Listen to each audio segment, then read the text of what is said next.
I could have everyone please put their cell phones on silence.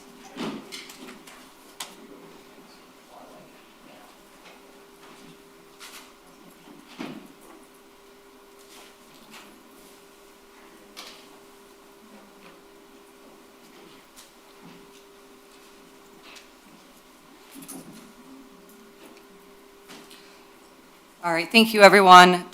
The time is now 7 p.m., and I'd like to begin the Eastpointe City Council regular meeting of Tuesday, April 5th, 2022. We'll start tonight's meeting with the invocation presented by Councilman Harvey Curley.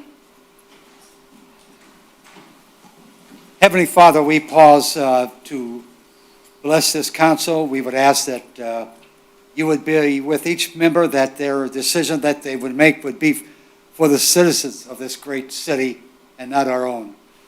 We ask that you would bless all the people in the Ukraine, that we pray, Lord, that this killing would stop on both sides, and let there be peace in the nation.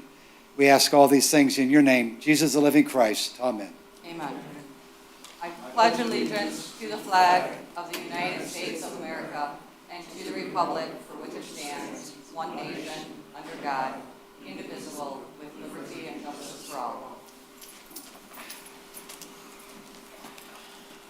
Moving on, tonight we have a presentation from the Mayor's Innovation, Design, and Architectural Institute.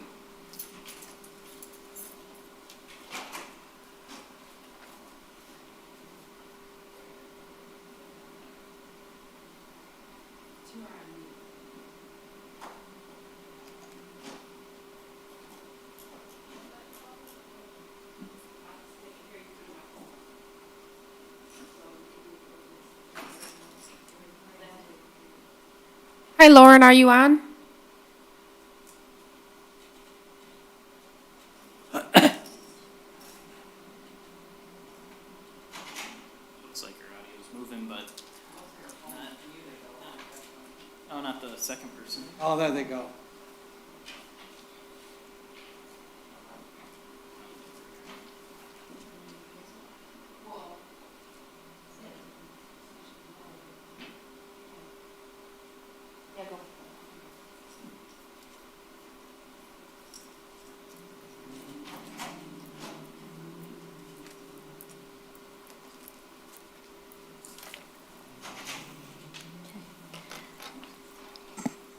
Mayor Pro Tem, if I may introduce this. Yes, thank you, Ms. Holman. So this is a presentation by the Mayor's Innovative Design Cohort in partnership with the American Institute of Architects. It was a grant award for a blueprint for better cities. 3 cities were selected nationally to partner with local architects to tackle a local renovation, reuse, or retrofit challenge with the goal of reducing environmental impact and equitably serving the community. The city submitted a letter of intent and then was invited to submit a full proposal. The city chose to submit a proposal building upon the momentum that was created during the pandemic by the installation of the DIA Rainbow Maker mural in 2020. During that time when the pandemic restrictions had everybody at home and sort of away from the public, it revealed the importance of outdoor public spaces that could benefit the community. So we submitted a proposal to design a farmer's or marketplace in the parking lot, the city parking lot behind the library next to the children's garden and the mural. We were awarded technical assistance from architects across the nation with final written recommendations and up to $5,000 to cover expenses, which will be used for community engagement. We met with the stakeholders and the other 2 grantees. We've been meeting with several members of both the Mayor's Innovative Design and the AIA architects. The best part about this project is the bringing together of a number of members, a number of the boards and commissions. The Beautification Commission, the DDA, the ACDC, Urban Seed Community Garden, and of course the library, which will be a major player in using this space should it actually come to fruition. So the team is here to update you from the Mayor's Innovation Design on why we were selected and really what this means for the city. Then the AI on the charrette we held on January 29th. We had a number of people across the country submitting great ideas and just all kinds of great ideas. And then on the next steps, so I will let the members of the Mayor's Innovative Project and the AIA introduce themselves. It'll be brief, but again, it's very exciting. We've been having a lot of fun. So with that, I welcome the members of the Mayor's Innovative Design Cohort and the American Institute of Architects. Thank you.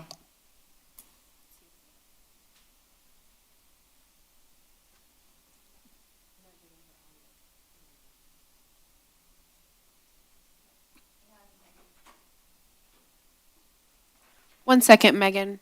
We're trying to pull the audio in. This is our first time incorporating Zoom into a meeting, so sorry about that.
How about now?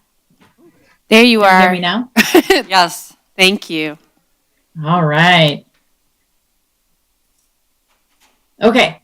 Well, I wanted to say thank you for your time today for us to be able to go through a couple of slides to introduce this project to you, project that you all started, and give you an update of where we are.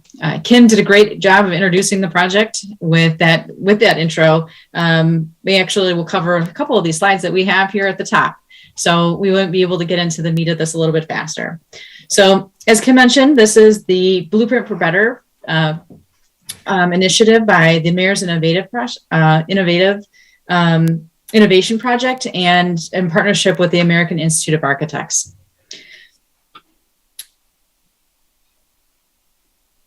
I don't know if Caitlin is on the call. She is one of our core team members. She was joining us from the AIA, the American Institute of Architects national level, and she was one of the facilitators with the grant level participation. I know she was going to try to call in today. I just wanted to give her some space and see if she is on the call, if she wants to talk about the intro of this project.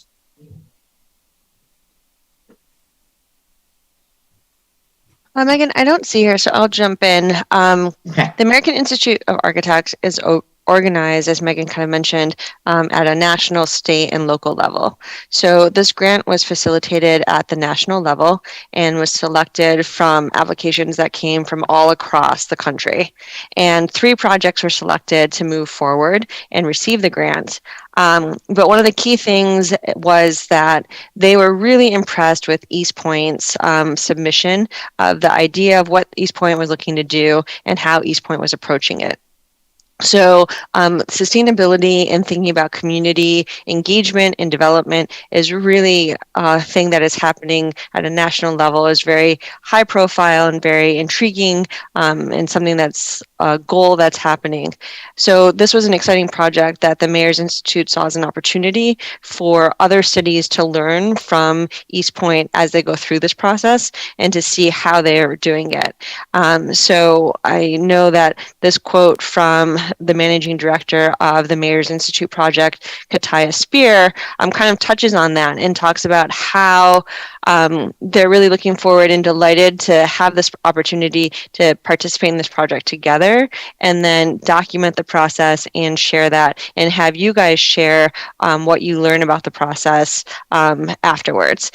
So this is really problem solving at this scale is something that a lot of cities are facing, and an opportunity for everybody to learn from you guys. So that's going to be exciting to see how that process evolves. And then this is the team that, as Kim was saying, you guys have done a great job of pulling together a lot of stakeholders and having voices from across the city. So this just kind of gives you a sampling of people that have been touching on this project and giving input, insights, and helping to give it a shape. So we're really excited to be working with everybody. Kim's been a great leader in helping us keep it streamlined and efficient, but really making sure that we're connecting to all of the right people at the different points in the process. We're kind of wanted to celebrate with you also that you were given this grant, that it was very prestigious, and that it was, something that everybody's really excited about. Of all of the submissions that were reviewed, we've heard from people across the country that were on the AIA committee that made the selections about what a great project this was going to be. And some of the things that they highlighted from your application was that bringing together of people and celebration of community, and how this could really change the way the community sees itself, and being equitable and sustainable along the way. As Kim mentioned, this involves a relationship with the local AIA. Megan and I are part of that. We'll kind of get into that team structure in a moment and tell you a little bit about who's been working on this. It came with that grant of $5,000 to help the process, and the opportunity for this to be showcased as a project for other people to learn from.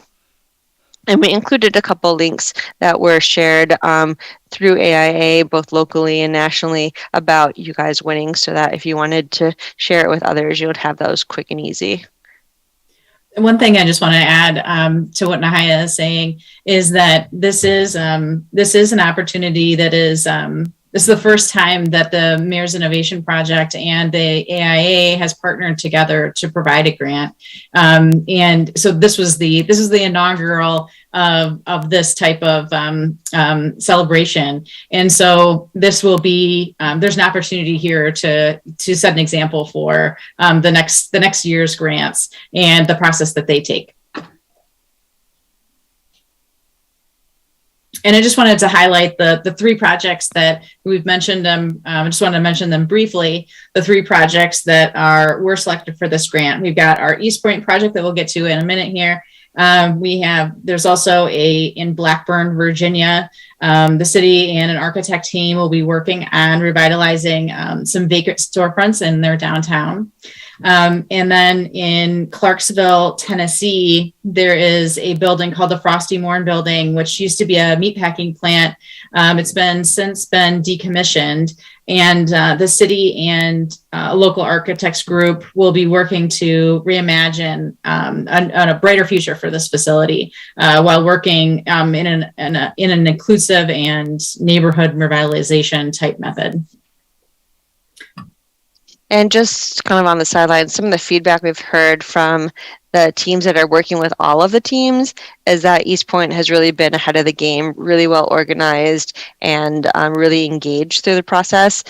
So they were giving us kudos about how the process, how they've seen it, and what Eastpointe has been doing along the way. So once that project was, once the project was, the grant submission was written and then reviewed and then awarded, the next step really is to engage the local AIA chapter, which is the AIA Detroit chapter here in southeastern Michigan. Just to give you a snippet, we are a 900 member organization here in southeastern Michigan, and we try to be active in advocacy and in speaking on behalf of the profession in our area. So I want to introduce our team really quick of who we pulled together in order to help you walk through this process. We've got a 10-person team that's been our core team, and just wanted to break this down a little bit for you. Caitlin and Aaron. Caitlin these two really make up our grant facilitators. They're the ones that are overseeing those 3 projects that are happening nationwide. Caitlin is with the AIA, and Aaron is with the Mayor's Innovation Project. So they're kind of like the national level of this group. The next group is our local facilitators, Lauren Myron and Patty Rooney, who are, they are our staff here at AIA Detroit, and they keep us on point and keep us collaborating, and they are really the workhorse behind all of the work that you're going to see here today. Both of us are on the call today as well, joining in. And then this last group of 6, these are our local design professionals. These 6 represent a variety of different expertise and different facets of the field of architecture and urban design. Nahaya and myself here are, we wear a couple of hats today. We are both architects and project managers during our day job, but we also wear a hat with the AIA Detroit, where we volunteer our time with the executive board. We also have representation, not on this call today, but you'll hear more from him probably in the future. Mike Malone and Megan Zerblocki. Both of them work with Partners in Architecture, which is a local architecture firm that's very close by Eastpointe. Also Sierra Liera with the DCDC in Detroit, and Ryan Mason with Bedrock Construction. So together, the 10 of us have been meeting pretty regularly since September to kind of walk through the process, and meeting periodically with the Eastpointe team as well. The first thing we really did after we pulled together our core team and did some brainstorming was we created ourselves a design roadmap. Just some key points and milestones to think about as we walk through the process. Really here we're trying to understand kind of like the 7 buckets or the 7 groups of ideas in order to get us from the beginning idea stage down to where we would be in construction when the project is completed. And so we're going to talk about these a little bit. The first step really is the brief, which is what we just gave for you. We just gave you an introduction to what the project is. Where it started with that grant application process.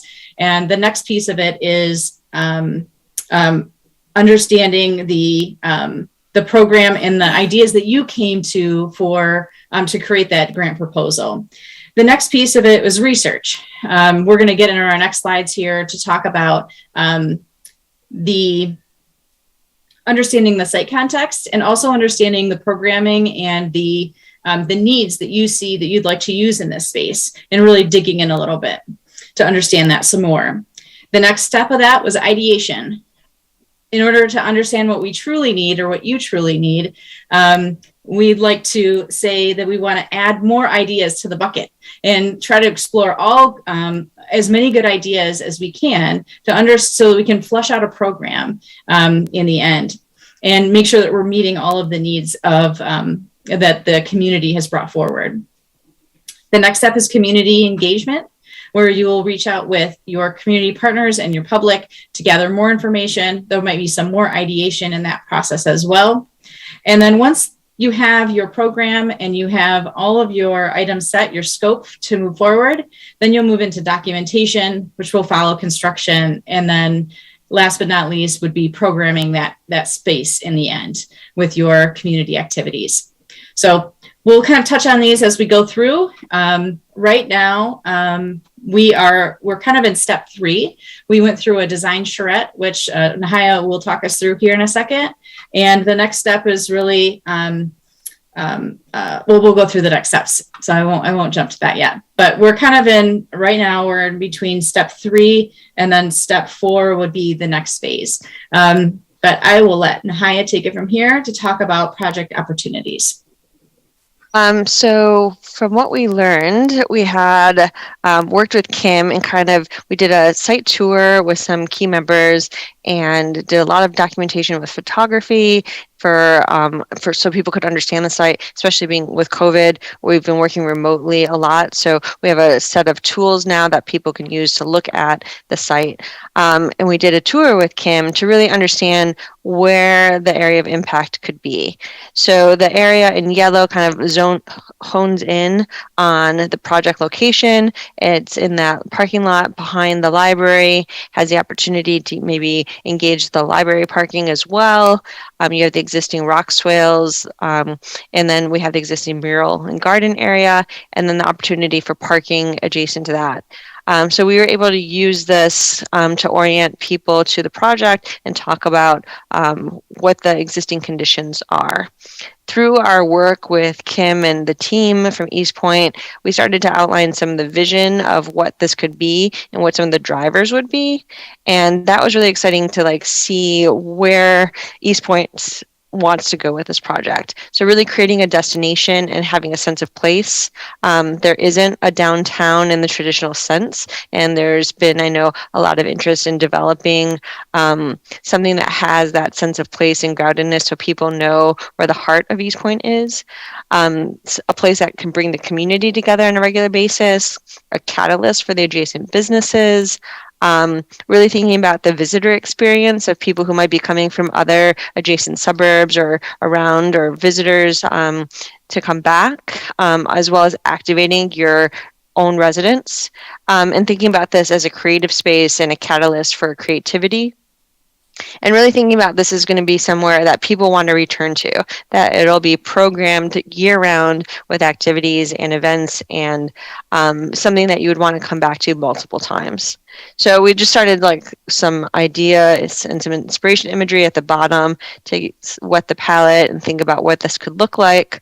By no means are these design suggestions in here. But on the next page, we started to also talk about what are some of the activities that could happen in this space. So there is a baseline of, there's a parking lot. There will be parking there sometimes. There will be still the use of parking, but there's this opportunity to do all of these other things in that space as well. That it could be converted into a farmer's market on the weekends, that things could be happening, story time could be happening from the library, art classes, crafts could be happening, there could be concerts, there could be food trucks, and that there could be celebrations throughout the year for the different holidays that really bring people together. So when we started to think about this process, it's a little bit unique to have this grant and this design assistance. And we wanted to also make a distinction between the volunteer time of the design assistance and how far we would take you guys, as well as what the next steps would be to turn this into a real formal project with the tangibility of making it happen. So we have the design assist part, which is brainstorming, ideation, research, defining that scope, working with the Eastpointe team to define the RFP. The Eastpointe team will then be able to build a team. They'll have worked with different professionals from around the city, gotten some exposure to some big ideas, and made some connections, and see who they would like to work with moving forward. There would be a point of formal services where the design and all of the ideas that we've generated would get refined and developed. So we would take these big ideas, hone them down. A professional would come in, also work with the community engagement ideally, and help refine that process. And then give you guys some drawings that you could tangibly bid and refined your budget around and refined a construction timeline around. And then you could go into construction and actually make this a reality. So that construction process could also be phased depending on how you would like to unroll this. Maybe this is a couple of smaller projects that happen, or that's where your professional architect that you hire can help you streamline where that goes. So we're really excited to be a part of this process and to provide the support as it all gets kicked off and formulated, and really excited to see the end product here. And then I think on the next slide, it starts to talk about the charrette. So what is a charrette? The word charrette actually goes back to the Beaux-Arts School in Paris, which is where architects learned the profession of architecture back in the day. And it was a cart, and everybody would be creating their ideas and throw their drawings for final review and for grading onto this cart, and they'd come around and collect all the pages. And there was a process where people didn't finish their drawings, so they'd be on the cart still drawing and finishing their drawings as the cart was coming around. So it became known as the charrette, as that kind of last push of ideas. Now today in 2020, charrette's kind of taken on a more broad meaning for a brainstorming session, and it's an interactive brainstorming session to develop broad engagement and gather ideas. And we use that tool of bringing together a lot of people. We made an open call to all of our members in the local area, also invited anybody who is interested from the public to participate. So you had architects, you had artists, you had landscape designers, community members, planners, as well as people from the Eastpointe team, all participating in this project. And it was a virtual workshop that we did over Zoom at the end of January. We had over 20 participants. It was about a 3-hour process, and we subdivided it into topics so that people could generate ideas. So the topics that we explored were pedestrian connections, circulation, how people would move through the space, where nodes of intersection would happen, what the market shading devices could look like, how those shading devices could overlay onto the parking lot, what performance and event spaces could look like, how that would kind of fall into the proposed area, and what some of the landscape and water mitigation ideas could be. So we broke down the participants into these different teams, gave them time to workshop and ideate together. And then there was a point at the end of the workshop where we all shared back ideas. And this is a clip of some of that. We used a tool called Miro, which is a online board system so that you could paste and put in photos, text, Post-it notes, all kinds of things, and have everything in one place. The Eastpointe team has complete access to that. So that was kind of like the brain dumping notebook for us. And then we were able to video conference with each other, see each other, present back. So in our next steps, the core team from the Design Assist is going to summarize the recommendations that came out of that charrette and help use that information to inform the city team on how they want to move forward. So it's a lot of big ideas. It does need refinement and some work, but it's going to help your design team really move forward quickly and be able to be very efficient in the design process. And we wanted to share with you, I know there's been some ideas that Kim has shared with us about engagement at the Gratiot Cruise. We think that's really exciting. We're really excited to support that. And how community engagement is going to be an ongoing process throughout your design process. And it's going to be an iterative thing. So you will, have design materials that you've developed that you can share with the public, get reactions, get input, and then that will feed the next step in the next phase. And it'll be a back and forth, ideally, between the design process and your community engagement, which is really exciting in a really wonderful way to get your residents excited about what's coming and for them to really feel ownership over the process as well as the end product. So we're excited to be a part of that and help support that. And then I think that's it. We have room for questions, answers, or Kim, if there's anything you want us to expand on that we didn't cover, let us know. No, you guys were amazing. Thank you so much. I appreciate it. And I do want to note that These guys are all volunteering their time. They can get paid hundreds of dollars for their expertise by the hour, but they have brought their enthusiasm and their creativity to the city, and it's greatly appreciated. So, thank you. Council, any questions at this time? No, I just wanted to thank them for a great presentation this evening. Thank you. Anyone else? Thanks. Have a good meeting. Thank you you. guys so much. I appreciate it. Bye. Thank you. And we'll move on to item number 1, and that's roll call. Councilmember Baker, Here. Councilmember Curley, Here. Councilmember DeMonico, Here. Mayor Pro Tem Lucido, Here. And that's item number 2, approval of the agenda. There is one item that I would like to add, and that is to go into closed session for attorney-client privilege communication. Does anyone else have anything?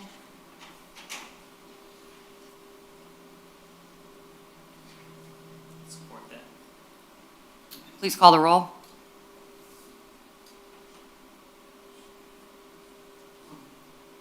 Mayor Pro Tem Lucido, Yes. Councilmember DeMonico, Yes. Councilmember Curley, Yes. Councilmember Baker. Yes. And then next, moving on, is to go to the hearing of the public. You'll have 3 minutes if you choose to speak at the hearing of the public.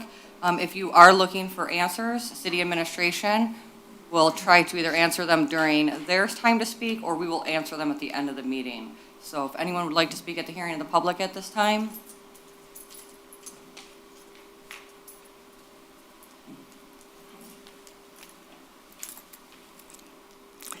Good evening, Mary Hall Rayford, Eastpointe.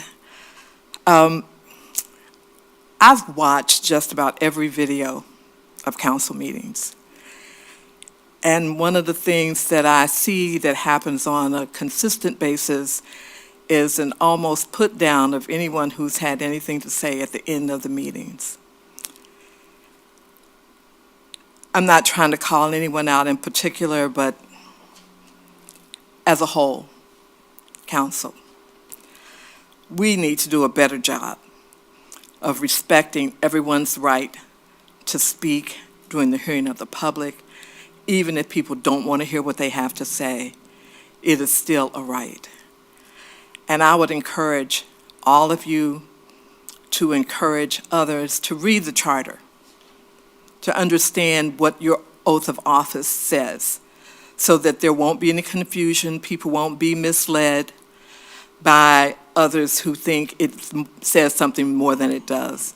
I really appreciate the fact that, for the most part, I'm on a relationship basis with all of you, and I would hope that I have never disrespected any of you by calling you by your first name. I think that's what relationships are all about.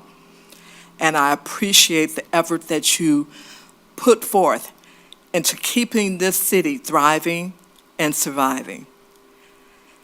I know many people are talking about moving. I don't plan to go anywhere. And if I end up being a thorn in someone's side, then so be it. Because I'm going to call situations the way I see them. And if people don't like to hear truth, then they should probably get out of politics. Thank you, and have a good evening. Thank you. Anyone else?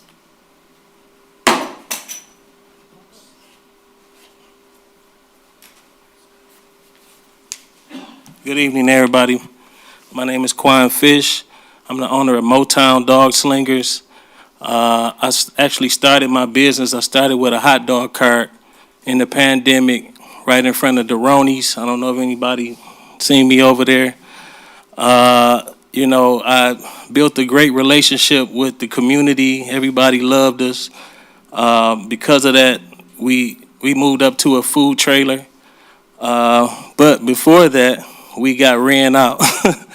So when we started, it was like in the middle of the pandemic. Everything was closed. I called to get information from here, and I couldn't. Everything was closed down. So they just told me to go to the county. And so I just set up, and I thought everything was good. The next summer, yeah, I got bombarded with all kind of paperwork, which, you know, I understand. I probably paid almost $400 in fees and background checks and all of that just to find out that where I was set up at, I had to get a signature from the owner every time I set up. And so I had actually switched locations to the brake shop down there. And this gentleman, he had several other businesses, so I was chasing him around trying to get signatures every weekend, and it was ridiculous. I didn't mind paying the $50, but it was so inconvenient, and it really let me know why I didn't see any other vendors over here. I thought I just struck gold, and I'm like, where are the vendors at? So, but it really is not a vendor-friendly place. And so I stumbled across an article saying that you guys were looking into changing some of the laws, and so I'm here to see what's that all about and just lend my voice. Thank you. Thank you. Good evening, everyone. I would just like to say thank you for getting the job done so well on the building, the old Kmart building. It didn't even take you guys long to do it. I was here last Tuesday, last month. And when I got home that Friday, they had cleaned up everything. I just want to say thank you. Thank you. Ms. Speak?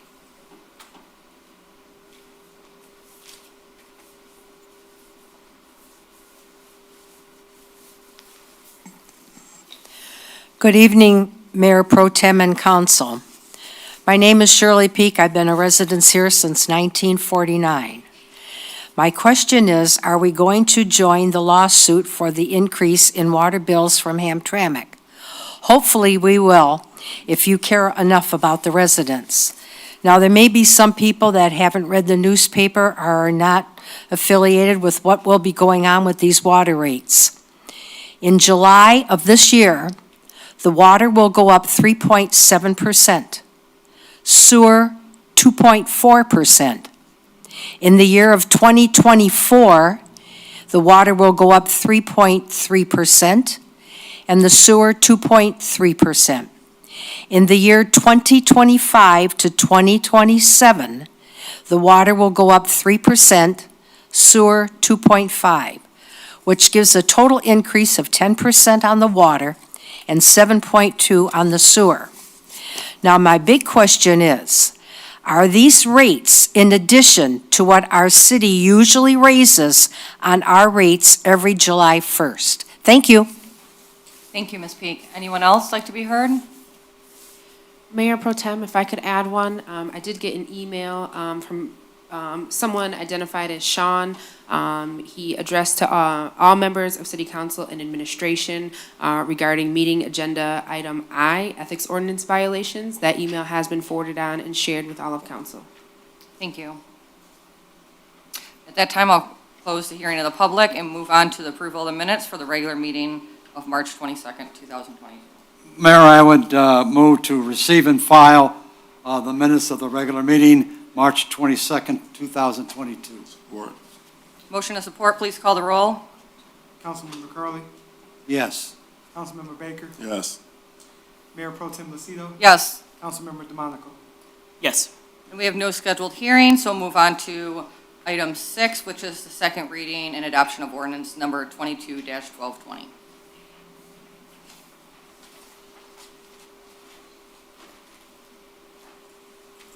Okay. Madam Mayor, I would move to give second reading to and adopt ordinance number 22-1220 for an ordinance to amend Chapter 2 of Administration for the ordinance of the City of Eastpointe. Support. Motion and support, please call the roll. Mayor Pro Tem? Yes. Sorry, just one comment. I thought about this one some more, and just, again, I just want to say that we're just voting to limit ourselves again, because one time we're told that Wednesday at 5:30, there's already an administrative order that city administrators need to get their agenda items in. And then another time we're told going from Friday to noon to Thursday at 2 makes a change in scheduling. So which is it? I don't quite understand that.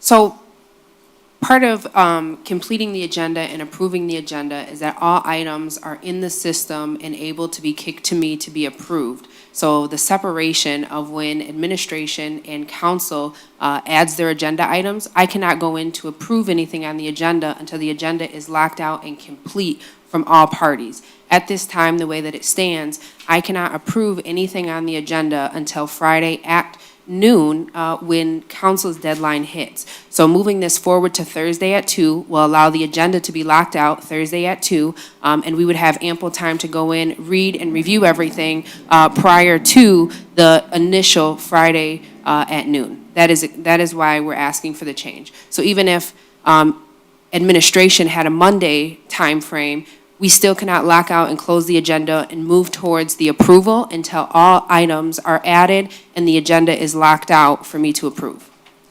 So then admin has till Thursday at 2 then, if we make this change? So admin has kept the same Wednesday, just for clarification, so that we have time, if there are questions on an agenda item from another department, we can follow up with that. Now, if there's an emergency item that they reach out to prior to it being locked out, we have no problem adding that to the agenda as long as it's not locked out. Once the agenda is locked out and is kicked to me for approval, there are no additions after that. Okay, that's all. So we have motion and support. Get a roll call, please. Councilmember Curley, Yes? Councilmember Baker, Yes. Councilmember DeMonico, No. Mayor Pro Tem Lucido, Yes. All right, and moving on to reports from administration, and we'll start this evening with our city manager, Ms. Walton. Good evening, Mayor Pro Tem and Council. We have on Monday, the 11th, a very exciting day over at PD in the court. We'll be swearing in 2 additional officers, which will bring us to full staffing. I hear George very excited in the background. And we actually have a magistrate that is joining the district court and then 1 promotion. So you guys are all welcome over to the district court to join Judge Galen swearing in all of these entities. I'll also send a note to council and adjust the agenda for my weekly report. We still have masks available from the county. So over here at City Hall, the finance desk, the clerk's office, and the city manager's desk has N95 masks from the county. You can pick a pack up for any resident in Eastpointe. We also have some stationed at the library if you happen to be there. Water meter upgrade. SLC has been in the city for several months now upgrading water meters. We do have quite a few homes that have not complied with the mandatory change-out, which will be given notices about that. We do have some information on our website. You can reach out to DPW. If you call the city manager's office, we'll direct you over there as well. But the water meter upgrade is mandatory. It is very quick, very painless. They do wear masks. And if you have questions about it or any concerns, we can certainly answer those. And lastly, I'd like to highlight firefighter Matt Sarr. He was recently elected state president of the Michigan Professionals Firefighter Union. So he will be going to the state level to represent Eastpointe and will do a phenomenal job. So with that, I'll take any questions that you have. Thank you. Does council have any questions for the city manager this evening? All right, we'll move on to, I believe the finance director is not here today, so the city attorney, Mr. Albright. Thank you, Mayor Pro Tem Lucido, members of council. I have a short report section this evening. Council's in receipt of my monthly status report. That's the only topic I have. I'm happy to answer any questions. Council have any questions? All right, moving on to new business, starting with item A, approval of the conditional zoning agreement for 16410 Stevens. Any questions? Well, I guess I just had that one quick question earlier about the owner just didn't match the owner of the property, and we said we'll make sure that changes before signing the agreement. Yes, absolutely, Councilmember. Okay. Okay, yeah, Madam Mayor Pro Tem, I could make a motion that we approve the conditional rezoning agreement, map amendment for Stevens Road Storage Center, 16410 Stevens, number 2-14-30-426-006, with a legal description as shown in the agenda packet, and to further authorize the signing of the agreement by the appropriate parties. Support. Motion and support, please call the roll. Councilmember DeMonico, Yes. Councilmember Baker, Yes. Mayor Pro Tem Lucido, Yes. Councilmember Curley. Yes. And moving on to item B, which is the presentation of the city manager's budget. So I will send it over to Ms. Walton. Thank you. So this will be a very high-level summary. We will ask at the end that budget workshops are put together sometime in May, that council approves the scheduling of those so that we can get into more detail of each one of the budgets and answer any specific questions, finance-related, when our finance director is here. So first, I'd like to highlight several of the staff that are involved. Putting the budget together is an incredible process and takes a lot of hard work from a lot of people that are named here. A lot of the directors, finance takes on a heavy load as well. So I'd like to send a big thank you to them. First, we'll highlight taxable property values. So we see there in the beginning, we were at our height in 2007, at our lowest in 2014. And you can see highlighted in yellow where we currently are projected to be in 2023. We do have an overall 6.9% increase, which is phenomenal, but the state cap will hold our revenues to a 3.1% increase. Moving on to the revenue summary, again, gave a highlight of 2014 when we were at one of the lowest points, but that was also before our SMORSA millage, which lasts until 2034, and where we are currently. So we do also see a slight increase there with property tax revenue and then with the SMORSA revenue as well. Water sewer. These funds are described as revenue because they are payments that are received by the city, but they do not provide a profit to the city. Anything that is considered revenue is strictly utilized in water and sewer and cannot be transferred to any other fund for any other reason. So they cover our GLWA costs, our SMSD costs, personnel costs directly related to water, sewer, and then any infrastructure projects that we have here in the city of Eastpointe. So there will be a recommended increase, but as we know, and we'll further discuss on the agenda later, some issues with GLWA and the water rates that are being affected. So we'll know later, and of course, with additional information in the budget meetings, that rate will be decided by council. Moving on to state revenue sources, revenue sharing has a 3.3% increase expected. Also there in road funds, court fines and fees, we projected those to be more accurate. We did see a decrease in the court fines and fees following the closure of the courts, but being back open and processing cases and hopefully getting to the point of collecting and doing some garnishments, we'll get to the point of increasing that revenue from the court as well. This is an overall look of the expenditures for the city. Again, when we get into the budget workshops, we will dive into these more specifically, but this is just an overall look of what our funds look like this year. Then we get into the American Rescue Plan Act funds. We do recommend that we determine the funds as lost revenue so that it can be assigned to the general fund. That way it can be utilized for certain projects and different things that the city needs if it is designated this way. Uh-oh. There we go. Sorry about that. And then this budget does also include a purchase of a fire engine utilizing the ARPA funds. Again, that will be a decision made by council on if that is approved or not. We are estimating that cost to be $695,000. That engine will last 20 to 22 years, so it's not something that we'd have to purchase again. And it is a one-time purchase, which is typically recommended for a one-time grant funding.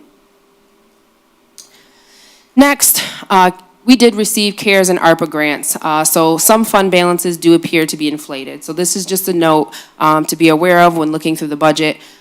These are, the funds that we received were also restricted funding uses, so it was very specific on what we can use the funds for. And so we highlighted that without the grant funding in the past couple of years, we would have incurred the following costs and deficits in the general fund, which if we calculate those over 3 years, we could have potentially used 50% of our fund balance without that grant funding. So it's very important to note, especially moving forward and making budget decisions. Future fiscal planning, some of the recommendations, adjusting the fee schedule to ensure that our fees are appropriate to cover costs of services. We'll see when we get into the budget meetings that our building department typically sees most of the revenues from these fees. And the revenues are not really revenues. They just cover the exact cost of the tradespeople, the employees, and what it costs the city to provide such services to the community. I will say we are currently working on the fee schedule. We did receive an audit for our fee schedule from Carlisle Wortman. The planning, McKenna also covered some of the planning costs, which will be provided as well. So we will provide that to council for consideration in the coming months. Adopting water and sewer rates that reflect our actual needs. This will be a further discussion at budget meetings. Complete the pension bond. This is an issue that many communities across the state are dealing with in terms of funding and the requirements from the state of the percentage of funding that we need to reach. And so putting a pension bond together will actually help us fund the pension with a loan. And that is a lengthy process. I am happy to say that our finance director has started that process and the meetings. A part of it is putting together a plan that is to be presented to council and approved by council. So that will be coming in the next few months as well. Reducing or eliminating unfunded OPEB liabilities, which January 2022 just took effect. The change in health care for retirees. We'll actually see the impact on the budget and the actuarial report in June 2022. So we'll have more information as the fiscal year ends. Next would be completing the water main loan that was approved at the last council meeting, so we're moving forward with that as well. Remaining fiscally responsible when approving personnel and/or projects that will affect long-term financial sustainability, and then finalizing financially sound labor contracts. We will go back into negotiations next year, and so that is a note moving forward to be attentive to how this will affect us long-term. And finally, the recommendation, 2 of the budget workshops that we would look forward to council approving and scheduling tonight. With that, if you have any questions over the summary, let me know, or we can get into it in more detail during the budget workshops. Thank you, Ms. Walton. Does anyone have any questions? If I can get a motion to approve the proposed dates, if everyone's available those days? Sure, I would move to receive the city manager's proposed fiscal year 2022-23 budget and schedule budget workshops for the following dates and times. May 10th, 2022, and May 11th, 2022 at 6 p.m. Support? Motion and support, please call the roll. Councilmember Curley. Yes. Councilmember DeMonico. Yes. Mayor Pro Tem Lucido. Yes. Councilmember Baker. Yes. Next item up for discussion is the unbudgeted department request. There's no recommended motion here, so does anyone have any questions at this time? Except that this will be discussed on the 2 workshops we're going to have. Yes, that's what the city manager's recommendation is. I think I would be more comfortable even saying anything until the 10th and 11th. Can I maybe I just have one question then, more related to not if we're going to go with the position or not.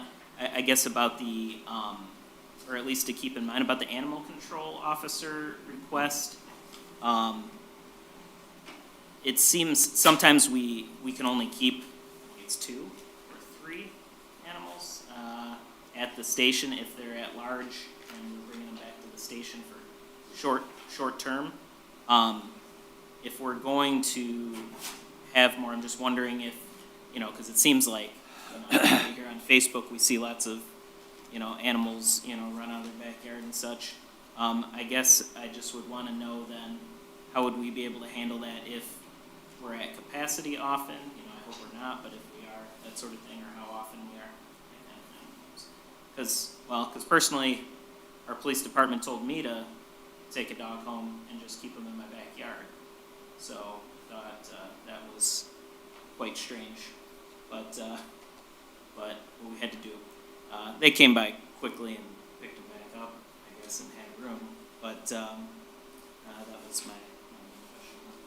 Okay, I don't know, Mr. Rohib, if you have an answer at this time.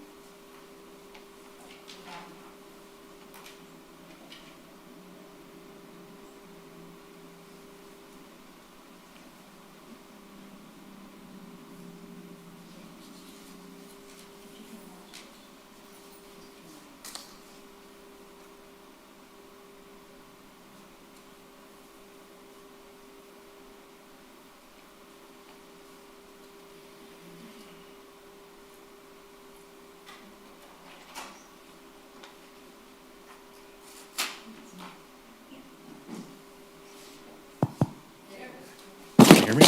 Okay. Yes, I can answer that. The majority of the time, we are not at capacity. We have to follow the rules of the Department of Agriculture, and based on the size of our garage, we can only store up to 3 animals. And for the most part, luckily, it comes in spurts where, somebody may call.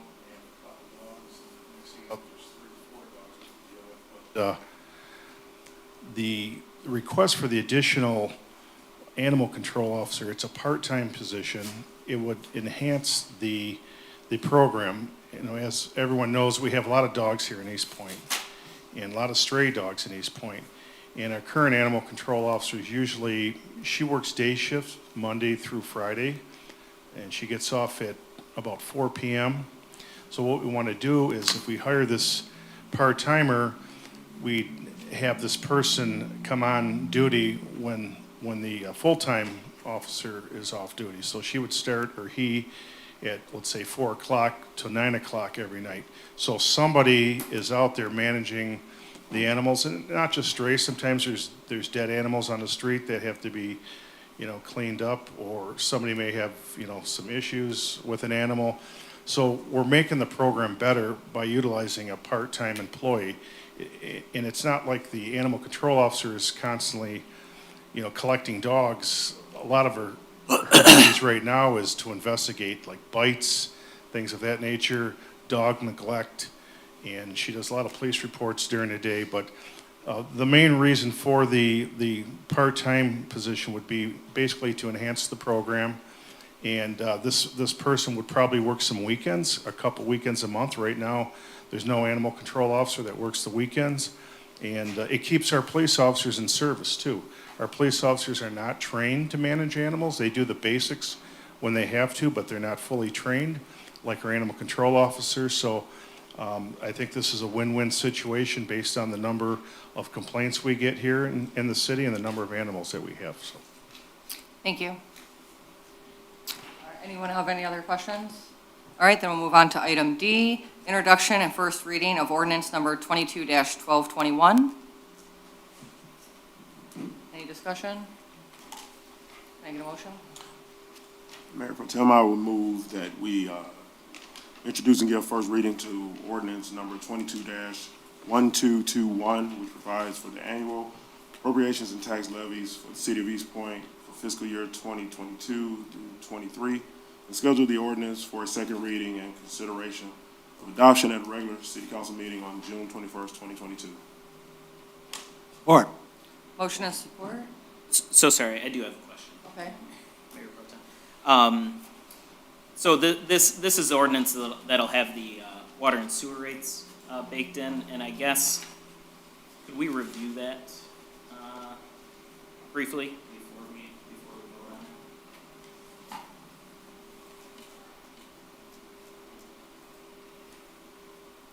Ms. Walton? Yes, you just want me to go over it, or? Well, like I think I did if I did the math correctly on the water and sewer rates, certainly higher than what Ms. Peak said at hearing the public. And the ready to serve is increased also. Just was curious as to reasons why. how we came to that conclusion? So these calculations were put together by the finance director based on the initial numbers that were sent over from SMSD and GLWA. So these can also be changed based on council's recommendation and further discussions at the, at the budget workshops. Okay, so yeah, the water rate's a 15% increase and the sewer rate's 6.7% in that, which combines to 9.5 yeah, 9.5% increase. If I did my math right here, when you put the two rates together, and then there's a 2% increase, at least on the 3/4 inch ready to serve, is what I did. I don't know if it's 2% on all of them. I'll do the math. Is that correct as well?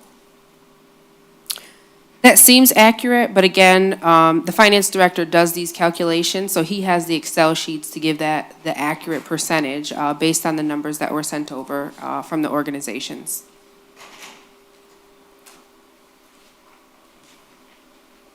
I know it's first reading, but Yeah, the second reading's not till June. yeah, and we do always do it like this. The Yeah. first reading for this one's much further ahead. Usually, it's always back to back for ordinances and such. But Yes, and these are always his calculations based on the initial numbers that they provide. So these could always change based on the additional information. If council makes a decision even later tonight about the GLWA, those numbers would affect the rate as well. So this number will and is anticipated to change. This is just presented based on the initial numbers that the organization provided. Mr. Blum just accurately puts those in based on what was provided. But council, of course, has the direction to and ability to influence that number. We have motion and support. Can we please call the roll? Councilmember Baker, Yes. Councilmember Curley, Yes. Councilmember DeMonico, no. Mayor Pro Tem Lucido, Yes. All right, motion to schedule a public hearing on proposed fiscal year 2022-23 budget.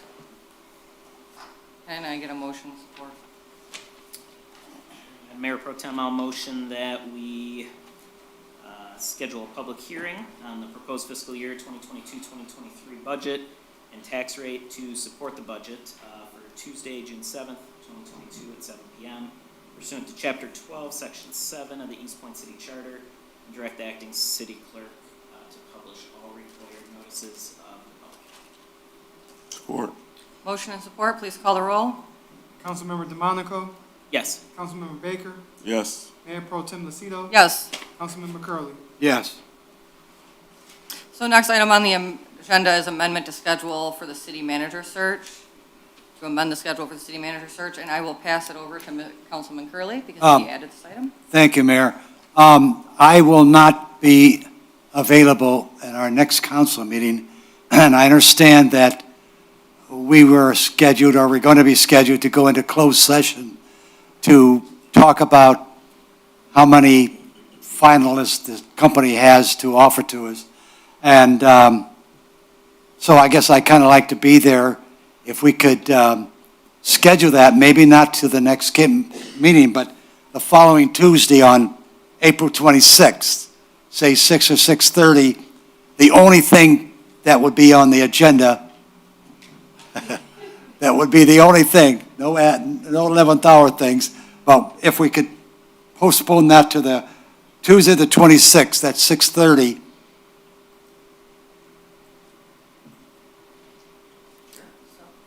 Then motion and support? Sure. Okay. Okay, Motion and support, please call the roll. Councilmember Curley, yes? Councilmember DeMonico, Yes. Councilmember Baker, Yes. Mayor Pro Tem Lucido, Yes. So the next item on the agenda is a discussion on the GLWA debt expense. So I did add this to the agenda. I've been following this very closely as liaison to the SEMSD. We have been talking about this for actually a couple of months. So I wanted to have this discussion today because many of you may have read in the newspaper or seen on the news that Macomb County, Candace Miller and Mr. Hackle are both now getting involved in this situation. And what they're kind of doing is reaching out to communities and asking them to put this proportion of the money we collect towards water into an escrow account. So tonight, I'm looking for maybe some possible council approval on moving forward with doing so we can have these funds, because they're trying to negotiate with the GLWA to try to work out a deal so we won't be responsible for the funds for the Highland Park bad water debt. I know Ms. Walton has done some research, and she has looked up at the contract for GLWA, and it actually states in there, if there was some disagreements, to put the money into an escrow account. So we would actually be just doing exactly what their recommendation would be. So, Yeah, absolutely. Thank you, Mayor Pro Tem. So in the contract with GLWA, this is Article 12, Section 1. I'll read that in its entirety. Bills for water service shall be rendered to customers on a monthly basis. All such bills shall be due payable within 45 calendar days from the date shown on the bill. Any portion of the charges that are not paid by the due date shall be subject to a finance charge at a rate of 1.5% per month for each month that they remain unpaid. Any portion of the total bill, plus any finance charges applied to the bill which are not paid by the next billing date, shall be shown on the next bill as arrears. The board may disconnect water service if bills are overdue 90 calendar days from the billing date. The board shall not terminate water service if there is a good faith dispute concerning the accuracy of billings. If the accuracy of a bill is in dispute, the customer shall place the disputed amount in an escrow account pending resolution of the dispute. Accrued interest on the escrow account shall belong to the party that prevails in the resolution of the dispute. thank you, Ms. Walton. So just to clarify too, I want to let everyone know in the public that we're talking about Highland Park, and Highland Park has been disputing their charges with GLWA for many years. Last year they decided, or this year they decided they were going to completely stop paying for any water service in the city. And it's a shame because the residents there, the people that actually live in that community, they're still paying their water bills. It's their administration that's making this decision. So I do want to clarify that the last thing we want to do is shut off or go over to any extremes. We don't want to shut off water to the city because those residents deserve to have that service. They are still paying for that service. Go ahead. So I guess my question was going to be, after reading that section, if we do nothing, like we don't make any sort of motion, shouldn't we be doing exactly then as suggested by the county or really anybody else that's been in the news about this? It's all going to, the money that's disputed is going to go in an escrow, because there's 2 court cases still ongoing for this, right? I think there's one in Wayne County Circuit, which right now Highland Park is actually winning right now, and I think that's been appealed. And then there's a Court of Appeals case also that I think is separate, according to Candace Miller's email, it looks like, at least, that she sent us.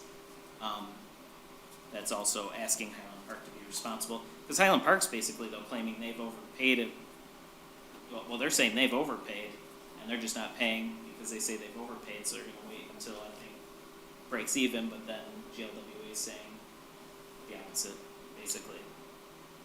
Right, so that's why the idea is to put the money into an escrow account, so the city will hold on to it, and then when those issues are resolved, if Highland Park prevails, then we may have to move forward with taking action with GLWA, because they're coming towards us for money that they shouldn't be charging us, because it wouldn't be our responsibility.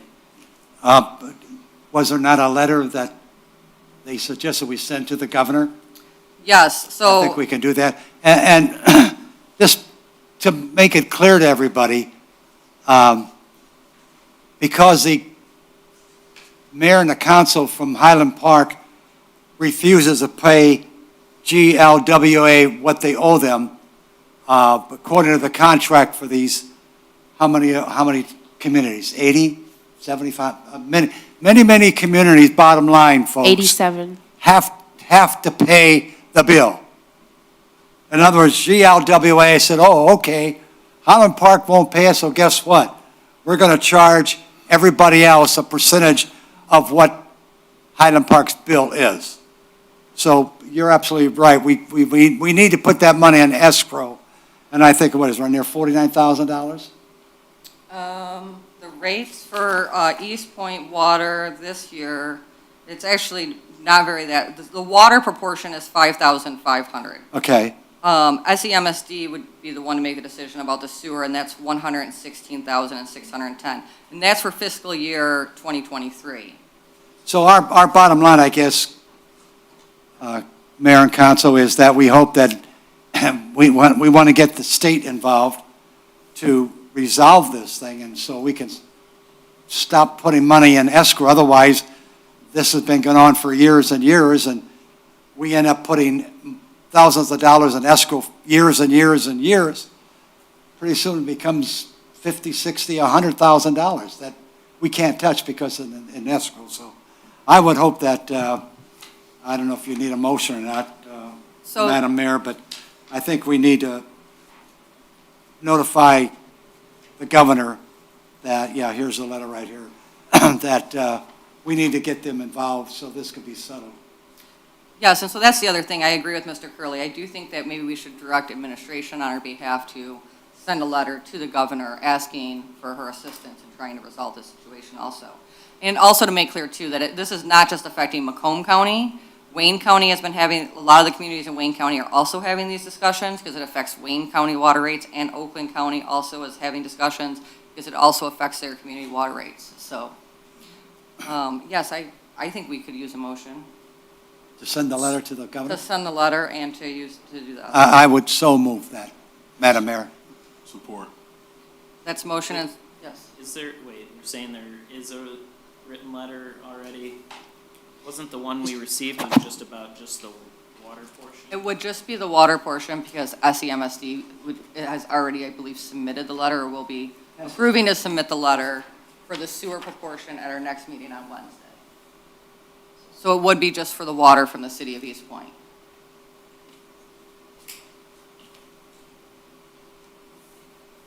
Because I get, the one thing I just don't, I guess, understand is how the letter is saying, I mean, there's still two, I guess to me, I think it feels like to me that we're jumping the gun because there's still two court cases, but like the letter is basically blaming Highland Park, but Highland Park is one of the two lawsuits.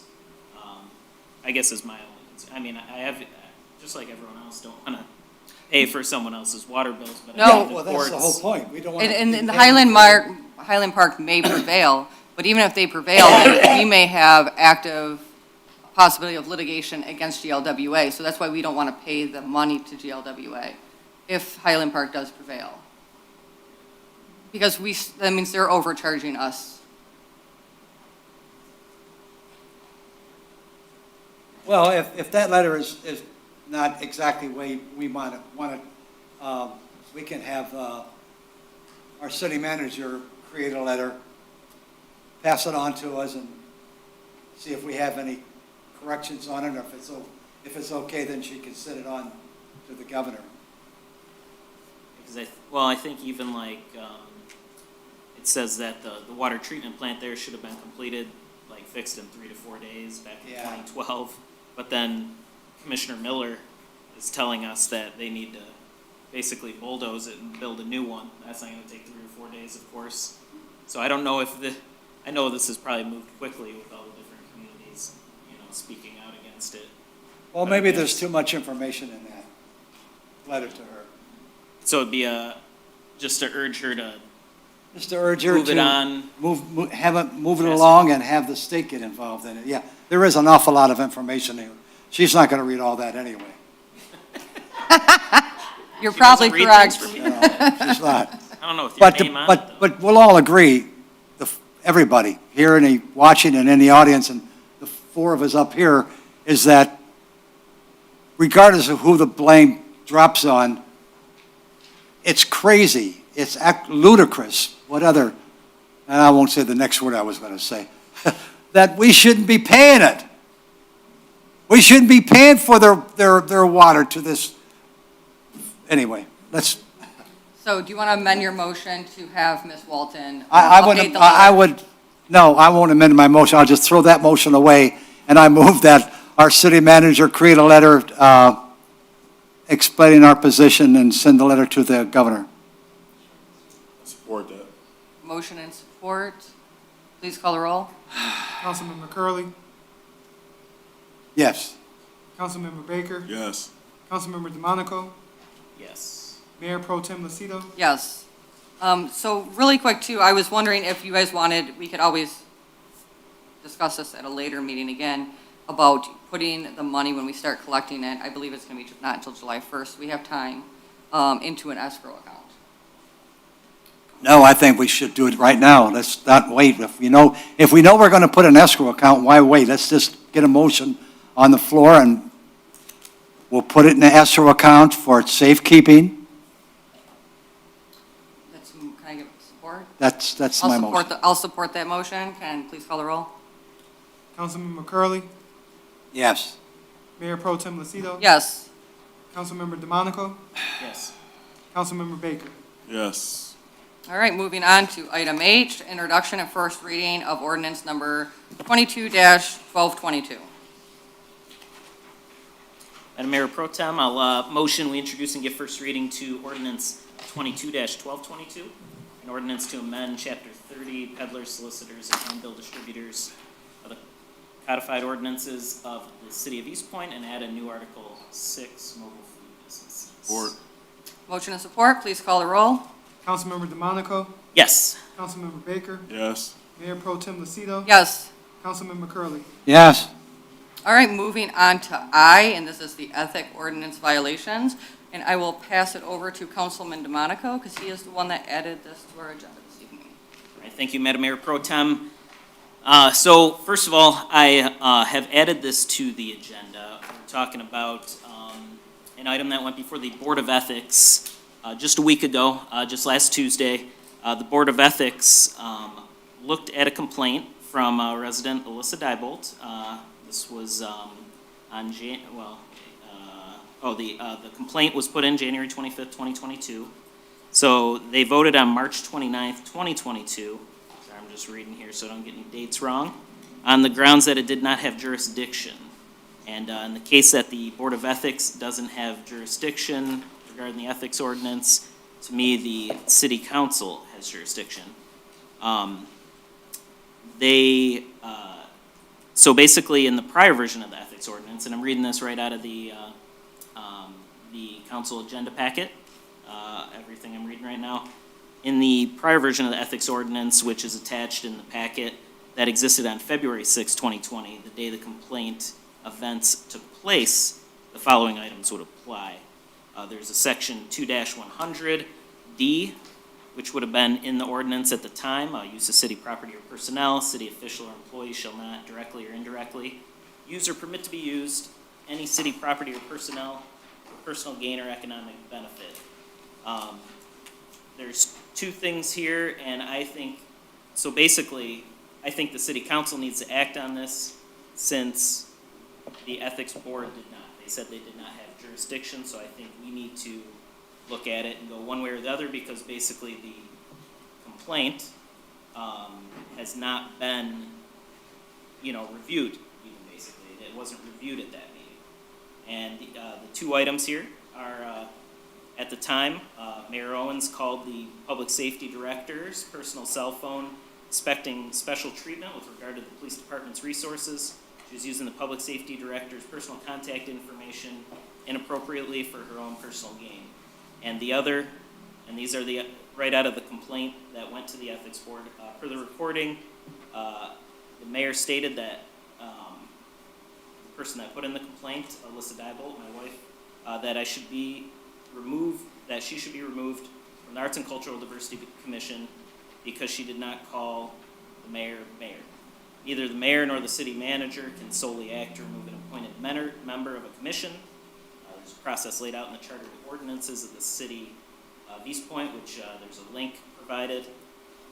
And then the full complaint was provided in the agenda packet.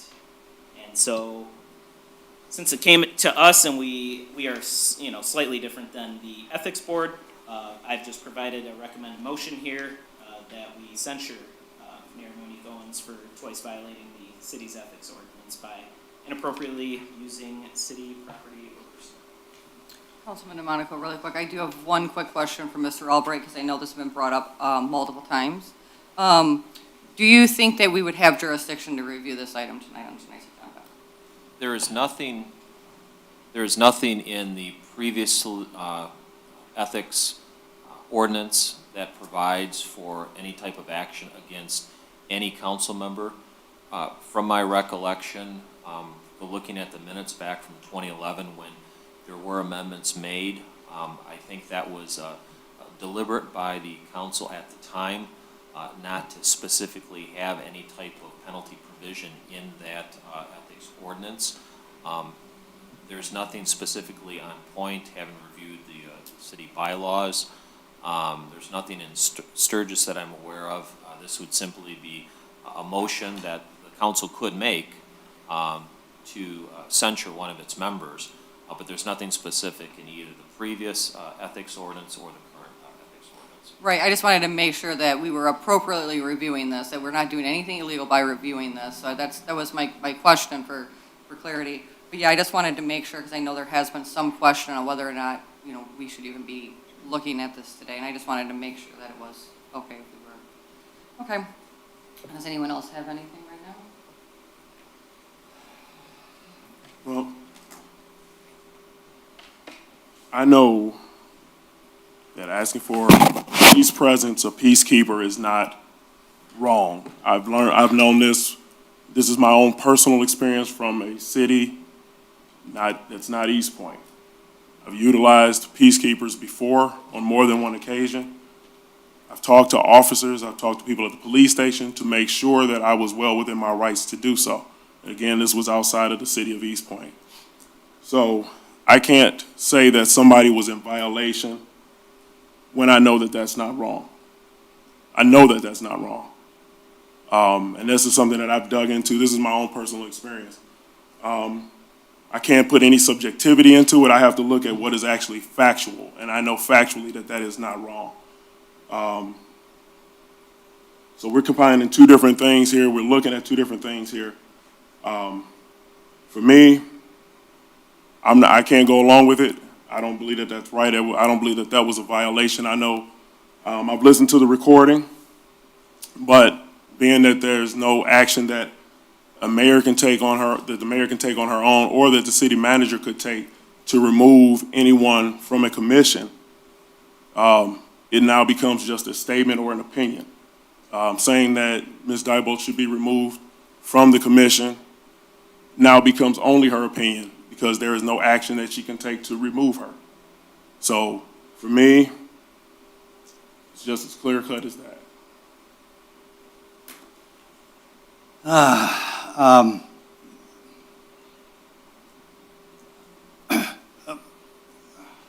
I'm looking at Richard, our city attorney. If I start to say something that I can be accused of being a racist or that I'm not being, that I'm being disrespectful to the mayor, not the mayor pro tem, but the mayor, stop me because I don't have any money to go to court.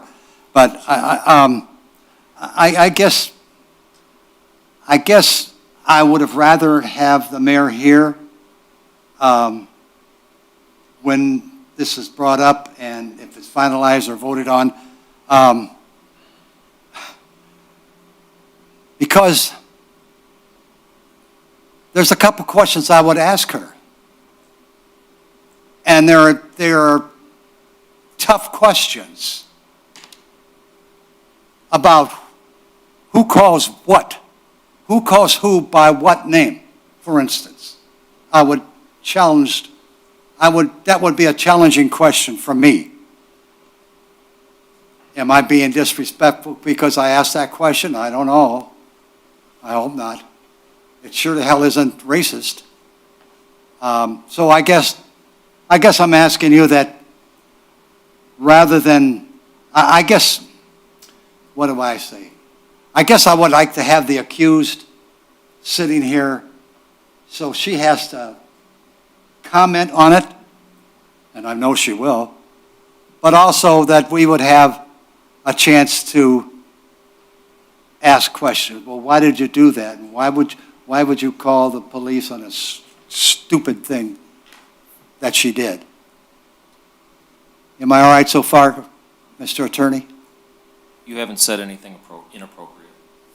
Thank you. So I guess that's it. So, Marty.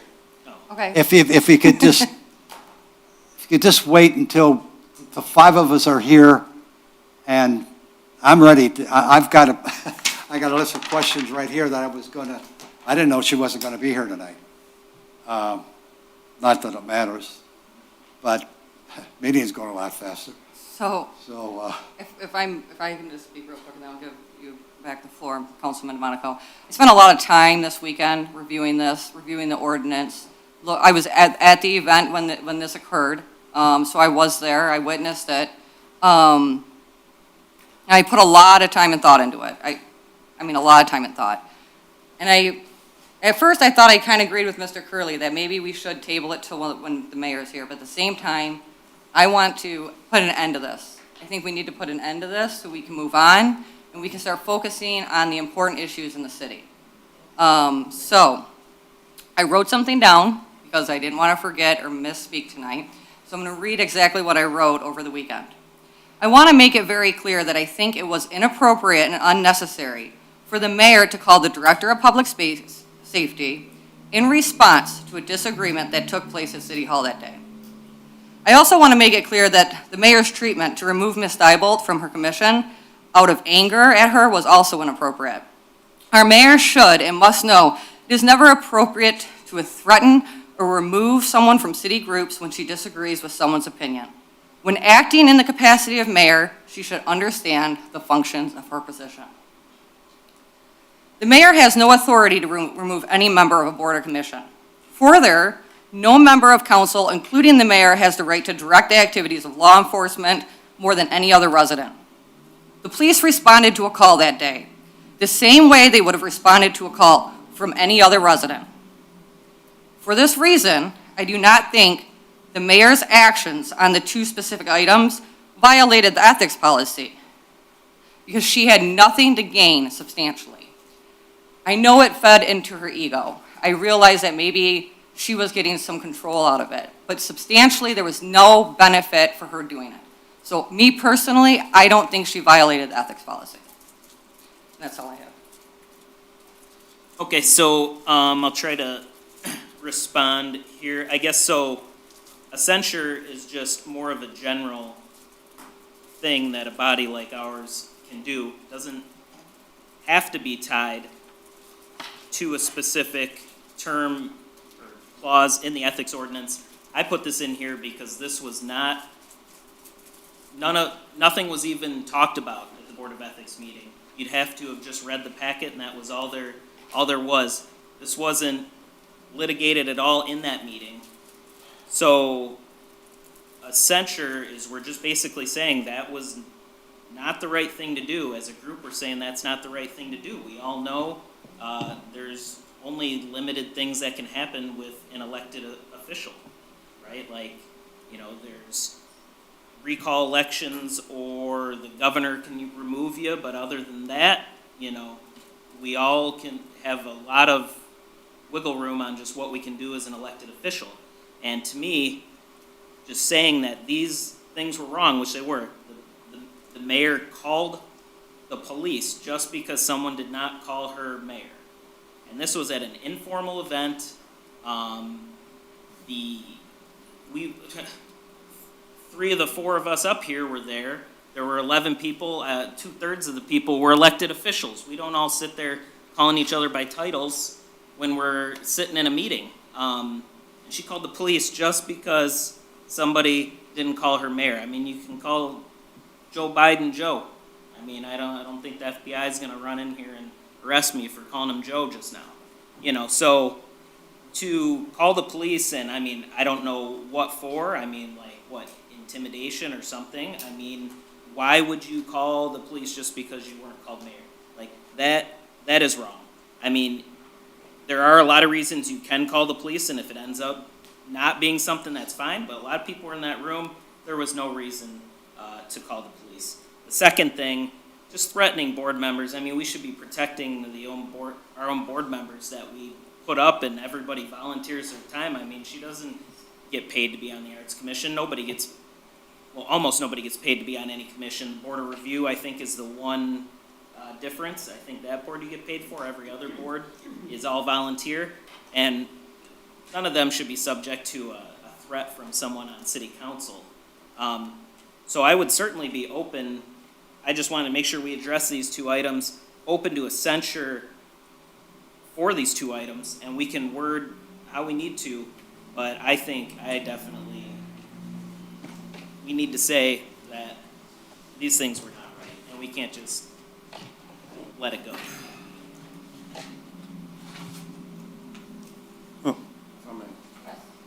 Here's my thing. I mean, I can't say in one breath that her calling for a peacekeeper was not wrong, and then turn right back around and say, well, we want to censure her for it. And I just said that it wasn't wrong. I can't, that's inconsistent in what I'm saying. And bottom line, it wasn't wrong. Even reading in the report where it said that there was an issue or concern with a man wearing a green shirt. Who was that? That's what I read for myself.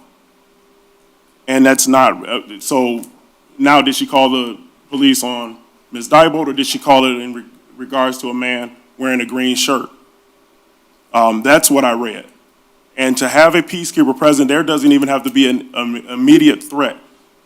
It can be just for the sake of keeping civility in a gathering. This is what I know. And so how do you censure somebody for acting well within their rights? That's not being consistent. That's not being fair. It doesn't matter what I may think. It doesn't matter what I may think her motives were.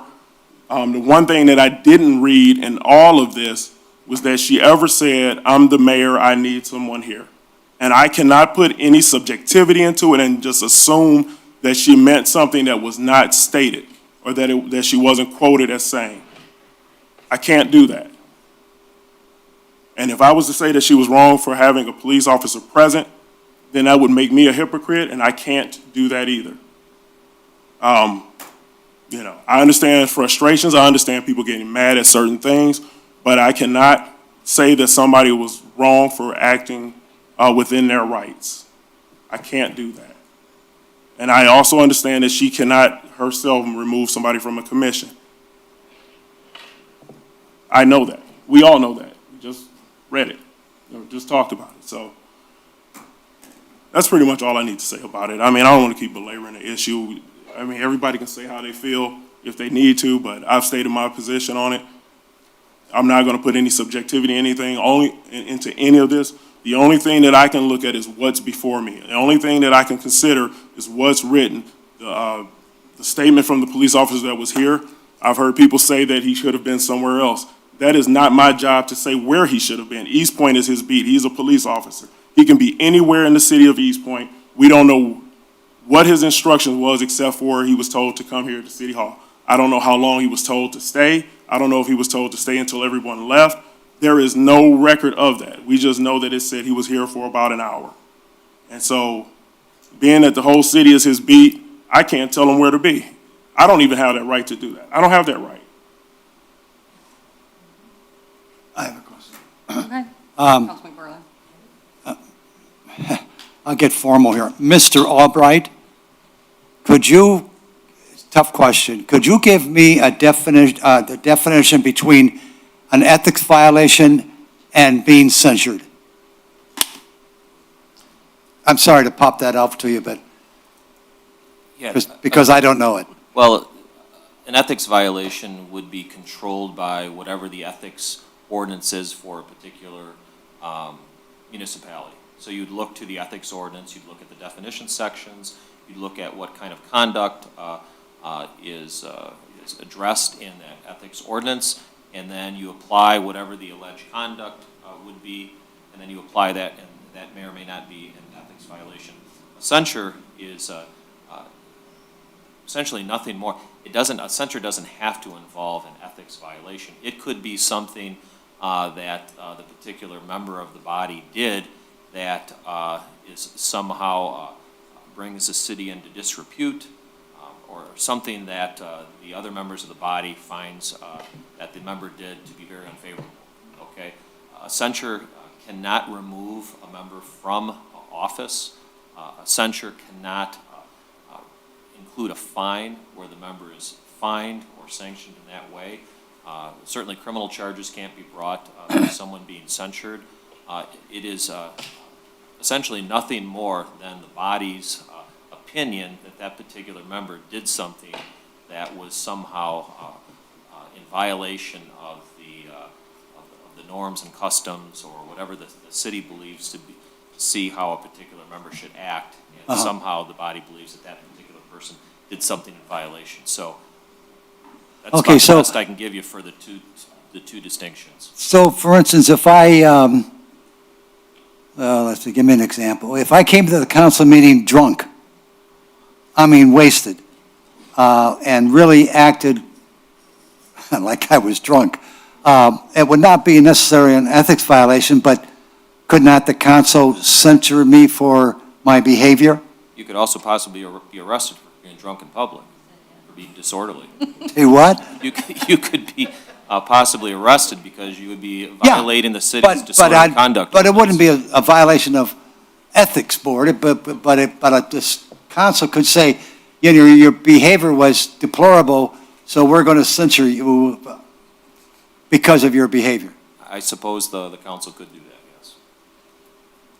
Okay. I wouldn't recommend doing that. I won't.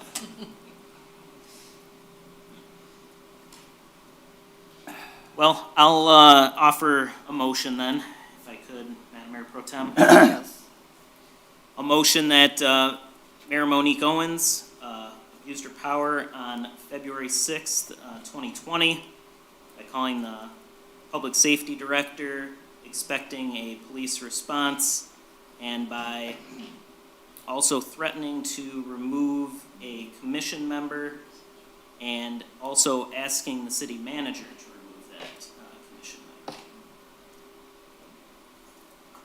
member. Would you be willing to add at the end there, therefore, I would move that the council would censure Mayor Owens and have nothing to do with ethics violation?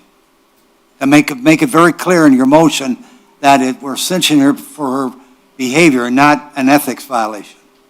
Sure, yeah, I'm motioning to censure Mayor Monique Owens for the two items on February 6th, calling the Public Safety Director, expecting a police response, and threatening to remove, commission member, Alyssa Diebold, and asking the city manager to remove her. She abused her power doing these two things.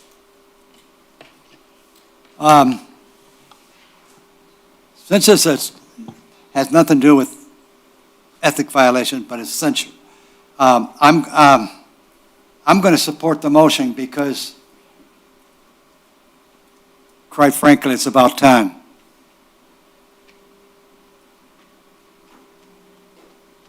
So I'm going to second the motion. Motion and support. Any discussion? Please call the roll. Councilmember DeMonico, Yes. Councilmember Curley, Yes. Mayor Pro Tem Lucido, Yes. Councilmember Baker. No. All right, moving on to the last item, regular new business item. Item J, reappointment to the Recreational Authority. And Mayor Pro Tem, I'll motion that we reappoint Angela Brown to the Rare Board with a term to expire 12/31/2024. Support. Motion and support. Please call the roll. Councilmember DeMonico, Yes. Councilmember Baker, Yes. Councilmember Curley, Yes. Mayor Pro Tem Lucido. Yes. Next item, payroll and bills. We're not going to. I'll make a motion. You do to pay that all the bill time. We got in the to amount of $2,832,880.08. support. Oh, motion and support. Can we please call the roll? Mayor Pro Tem Lucido, Yes. Councilmember Curley, Yes. Councilmember Baker, Yes. Councilmember DeMonico. Yes. And item 10 is the next hearing of the public. Anyone that wishes to be heard, if you could just come to the podium and please state your name for the record. Hi, Cindy Federley, Eastpointe resident. I want to thank Kim Hellman for the positive Eastpointe national exposure for getting that grant. You did a great job. Nice to have something positive going on in the city. That's it. Thank you. You're right. Does anyone else wish to be heard at this time? No one else's hands raised. We will close the second hearing of the public and move on to mayor and council reports. And we'll start off this evening with Councilman DeMonico. Thanks, Madam Mayor Pro Tem. Well, I think I probably have, I guess, no other comments. I maybe had planned for some, but, you know, it's unfortunate we did have to censure another member of the board, but I think it was necessary, and I think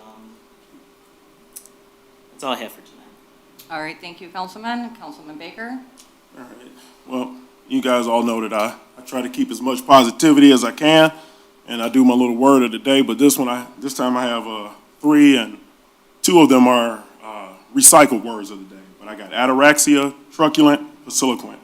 In order to maintain ataraxia, a person should be more pasiloquent and never truculent. Simply put, if you want to maintain calmness untroubled by mental or emotional disquiet, a person should talk less and not be eager or quick to argue or fight, and not to be aggressively defiant. That's it. I love that. Councilman Curley. Thank you, Madam Mayor. I'm not going to talk about anything that happened at our meeting tonight, other than it was stressful, but I want to talk again about Ukraine. And you might say, there goes Harvey again, talking about Ukraine, but the situation, as you can see on the news, is not getting better. It's getting worse. And it could last for a very, very, very long time. So there's not a whole lot of us can do a lot of things, but we can pray. And I'm not ashamed to use that word to ask you to do that. You know, on both sides of the troops, both the Ukraine troops and the Russian troops, because there's a lot of doubt and questions that the Russian troops have, that why am I even here? But you've seen the pictures of the people with their hands tied behind their backs and shot in the head. You've seen the picture of the mom and dad and the little baby in a ditch, all murdered. So it's tough. It's more than tough. You can't comprehend it. So pray for peace. And that's all I have, Madam Mayor. Thank you, Councilman. So this evening, first of all, I would like to thank everyone that came out today, and to the woman that came out about the 8 Mile property. I am also very happy that it was cleaned up as fast as it was, because I had driven by there a few days before that meeting, and I did see how terrible it was. So I'm very happy that they're making progress on that also. Also, I would really like to give a shout out to the 3rd graders after school program at Pleasant View Elementary School. Councilman DeMonico and I went to over there last week to see their after school little program they put on, and they all did a fantastic job. I really enjoyed watching them, and they were so enthusiastic. I wish I had that much enthusiasm and that much energy as they did, but they did a fantastic job. And I also want to shout out to all the teachers that worked with those kids to make that possible for them, because you can tell they just really enjoyed presenting for us. Also, I'd like to thank Forest Park for inviting me out last month to read. I had the honor to go to the elementary school over there and read to a few classrooms. I always enjoy doing that. I love Reading Month. I love going to the schools and reading. I want to remind everyone that the Oddfellows Hall is having breakfast with the Easter Bunny. It's on Sunday, April 10th from 9 a.m. to 11 a.m. It's $7 a person. It includes your breakfast and pictures with the Easter Bunny. Under 4 is free. So hopefully we can get all the community out. The Oddfellows always do a great job hosting these events, and the food's really good. So hopefully everyone can get out. And that's all I have this evening. So now I would ask for a motion to go into closed session. a motion to go into closed session for attorney-client privileged communication. Support. Motion and support, please call the roll. Councilmember DeMonico, Yes. Councilmember Curley, Yes? Mayor Pro Tem Lucido, Yes. Councilmember Baker. Yes. Thank you, folks, for coming.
Motion to come out of closed, they already did that. Motion to- Can I get, oh. Should we do a motion to return back to open session? Not necessarily. Okay. The council can just come back in the chambers and then make a motion, as discussed. All right. I think she's gonna make sure we're recording. I did turn my recorder back on here, so just so you guys know. You're welcome. All right, well, okay, I'll motion that we make Attorney Richard Albright's opinion from, dated, that was yesterday? Yeah, April 4th, 2022, regarding public hearings, public. Support. Go ahead. So, really quick, we want to give a quick brief on what the opinion was about? Go ahead. So the opinion just is in regards to the hearing of the public and giving people the opportunity, while they're addressing council as a whole, that they are allowed to bring up certain events that may affect just like one council person. So if you have any more questions, you can reach out to the city manager in regards to this opinion or one of us on council. So that's motion to support. Wait, I guess then the one other thing to address, I guess, when folks are addressing the council, just address the chair of the meeting and sort of the whole board, but you can, critique an individual member's, public, decisions that have been made while in city council or anything like that. That was my only other comment I'd like to add to what you said. All right, so we have motion to support. Please call the roll. Councilmember DeMonico, Yes. Councilmember Curley, Yes. Mayor Pro Tem Lucido, Yes. Councilmember Baker. Yes. Can I get a motion? So for moved. adjournment? So moved.